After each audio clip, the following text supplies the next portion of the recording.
तो अगर तुम बिहार से हो और तुम्हें लगता है कि बिहार का कुछ हो सकता है, कोई नया सीएम आएगा, कुछ बदल देगा, तो ऐसा नहीं हो सकता है। इस वीडियो में तुम्हें मैं कुछ ऐसे पॉइंट दिखाऊंगा, कुछ ऐसे वीडियोस दिखाऊंगा जिससे तुम्हें पता चल जाएगा कि बिहार का कुछ नहीं हो सकता है। तुम्हें पता होगा कि बिहार में इलेक्शन चल रहा है इस दौरान, और अभी जो है सारी पार्टियां अलग अलग लोगों को प्रचार कर रही हैं। बहुत सारे बाहर के नेता आ रहे हैं, पीएम मोदी से लेकर के सीएम योगी, अखिलेश यादव, ये बहुत बड़े बड़े लोग आ रहे हैं बिहार में और प्रचार कर रहे हैं।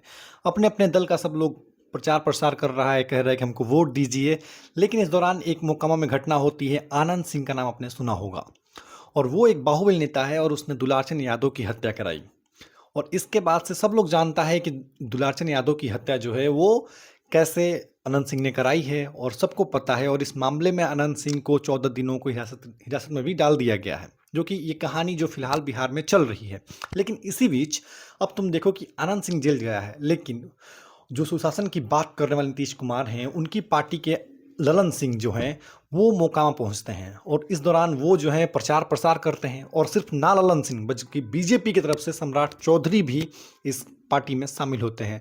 वो भी जाते हैं मोकामा और आनंद सिंह के लिए चुनाव प्रचार करते हैं, कहते हैं कि इनको वोट दीजिए, इनको जिताइए, और जीत कर अगर आएंगे तो अच्छे अच्छे काम करेंगे। मतलब कि सोचो कि बीजेपी जेडीयू दोनों मिल करके कैसे एक बाहुबली नेता, या फिर कहें कि एक गुंडा को जो है वो प्रमोट कर रही है, उसको जिताने के लिए वोट मांग रही है। बताओ कि जो सरकार, जो एनडीए सरकार, जो नीतीश कुमार सुशासन की बात करते हैं, वो कहते हैं कि हमारी सरकार आएगी, हमारी सरकार जो आई थी वो इन गुंडों को, बाहुबलियों को जो है वो सफाया की है, उनको इनकाउंटर की है, उनके साम्राज्य को ख़त्म की है। लेकिन वहीं दूसरी साइड अनंत सिंह जो कि खुद एक गुंडा है, बाहुबली है, उसके लिए इन्हीं के नेता लोग जाकर के प्रचार कर रहे हैं उनको जिताने के लिए। पहले तो वो सीट देना ही गलत बात था, लेकिन जब दे दिए उसके बाद भी अब ये लोग जा करके जो है वो इनके लिए प्रचार कर रहे हैं। और करना एक समय तक चलो मान लेते हैं, मतलब ऐसे तो गलत है ये, मैं सपोर्ट नहीं करता कि किसी बाहुबली के लिए जा करके कोई वोट दे और उसको अपने पार्टी में शामिल करने के लिए, जिताने के लिए जो है लोगों से आग्रह करे। बहरहाल ये एक साइड रख देते हैं। लेकिन इस दौरान ललन सिंह ने कुछ बातें कहीं जो शायद ये बताती हैं कि बिहार आज भी जंगल राज में है। सुनने में अजीब लगेगा लेकिन है। मैं बताता हूँ कैसे। देखो, ललन सिंह गए थे और उन्होंने कहा कि बिहार में अभी जो है वो सुशासन की सरकार है, और नीतीश कुमार के कानून का पालन करने के लिए आनंद सिंह जो है वो जेल में चला गया। लेकिन इस दौरान उन्होंने कहा कि जब वो नहीं है हमारे बीच, ठीक है, मतलब कि अभी वो जेल में है, तो इस दौरान हर एक कार्यकर्ता, हर एक आदमी जो है, जब हम लोग के बीच में नहीं है तो हम सबों का दायित्व है कि एक एक व्यक्ति अनंत सिंह बन के चुनाव लड़े, और एक एक व्यक्ति चुनाव लड़े। लेकिन इस सब के अलावा एक बात उन्होंने और कही, और वो कहा कि अगर कोई दूसरे दल का नेता छोट मोट जो है उसको घर से बाहर चुनाव के दिन नहीं निकलने देना। और साथ साथ ये भी कहा कि अगर ये लोग निकलते हैं, जिद करते हैं, तो इनको लेके जाना और अपने पार्टी के पक्ष में उनका वोट डलवाना। जो नेता हट तो चुनाव के दिन उनका घर से निकले मत ही हो, उनका घरे में बात कर दीजिए। आप बहुत अगर हाथ जोड़ तो कही हो कि तू चला हमनी के साथ अपन वोट गिरावा और आके घर में।